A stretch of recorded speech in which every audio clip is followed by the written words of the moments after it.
नमस्कार, मैं हूं मैत्री और आप देख रहे हैं टीवी9 बिहार झारखंड। बिहार में तेजी से राजनीतिक घटनाक्रम बदला और सियासी पहिया ऐसा घुमा कि यहां पर फिर से एनडीए की सरकार बन गई। रविवार सुबह तक नीतीश कुमार महागठबंधन सरकार की अगुवाई कर रहे थे, लेकिन शाम होते होते वो एनडीए सरकार के मुखिया हो गए।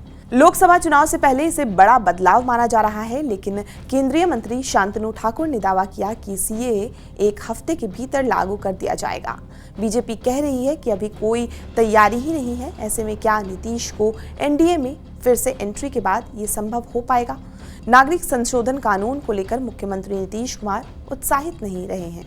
वो कह चुके हैं कि सीएए को हम अपने राज्य बिहार में लागू नहीं होने देंगे। देश में सीएए पर बहस की जरूरत है। नीतीश सीएए और एनआरसी दोनों के ही खिलाफ रहे हैं, लेकिन केंद्रीय मंत्री शांतनु ठाकुर ने एक हफ्ते के अंदर देश में सीएए लागू होने का दावा कर डाला। पश्चिम बंगाल के उत्तर 24 परगना जिले के मटुआ समुदाय बहुल बोंगांव से बीजेपी सांसद शांतनु ठाकुर ने कहा कि सीएए कानून को 7 दिनों के अंदर तेजी से लागू कर दिया जाएगा। सीएए को लेकर 2020 में काफी विवाद हुआ था। साल 2019 में केंद्र की बीजेपी सरकार की ओर से लाए गए नागरिक संशोधन कानून का मकसद 31 दिसंबर 2014 से पहले पाकिस्तान, अफगानिस्तान और बांग्लादेश से आकर भारत में बसे हिंदू, सिख, बौद्ध, जैन, पारसी और ईसाइयों समेत प्रताड़ना झेल चुके गैर मुस्लिम प्रवासी लोगों को भारतीय नागरिकता प्रदान करना है। हालांकि इस कानून को लेकर देश में भारी विरोध का सामना करना पड़ा।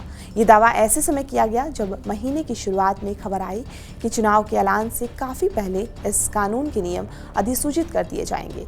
इस खबर और मंत्री के दावे के बीच बिहार में सियासी घटनाक्रम तेजी से बदला और नीतीश अचानक से एनडीए में आ गए। बीजेपी सीएए लागू करने के पक्ष में हमेशा से रही है। पिछले महीने दिसंबर में कोलकाता में केंद्रीय गृह मंत्री अमित शाह ने एक बार फिर दावा किया था कि सीएए अब देश का कानून बन चुका है, इसे लागू होने से कोई भी रोक नहीं सकता। उन्होंने ममता बनर्जी पर इस मसले पर लोगों को गुमराह करने का आरोप लगाया, लेकिन अब ये सवाल उठाया जा रहा है कि नीतीश कुमार के फिर से एनडीए में लौट आने के बाद क्या केंद्र सरकार के लिए सीएए लागू कर पाना आसान होगा? एक बार देखें तो ऐसा नहीं लगता, क्योंकि इस मसले पर न तो बीजेपी और न ही सरकार की ओर से कोई औपचारिक ऐलान किया गया है। बीजेपी सूत्रों का कहना है कि सीएए पर फिलहाल अभी कुछ नहीं कहा जा सकता है।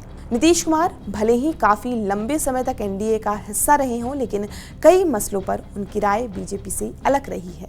वो सीएए और एनआरसी के खिलाफ रहे हैं। नीतीश समावेशी विकास की बात करते हैं। सीएए और एनआरसी के अलावा नीतीश जहां जातिगत जनगणना के पक्षधर हैं, तो वहीं बीजेपी इसके विरोध में रही है। राम मंदिर के मसले पर भी बीजेपी की आक्रामकता से उलट रहे हैं। बीजेपी का लक्ष्य 2024 के लोकसभा चुनाव में 400 से ज्यादा सीटें जीतने का है। इसके लिए उसे हर वर्ग से वोट चाहिए होगा। ऐसे में ये मुमकिन नहीं लगता कि सीएए एनआरसी के मुद्दे को उठाते हुए ये संभव हो पाएगा, क्योंकि इन कानूनों को लेकर देश में एक बड़े तबके ने विरोध जताया है। नीतीश के साथ आने से बिहार में बीजेपी को इस मसले को किनारे रखना पड़ सकता है।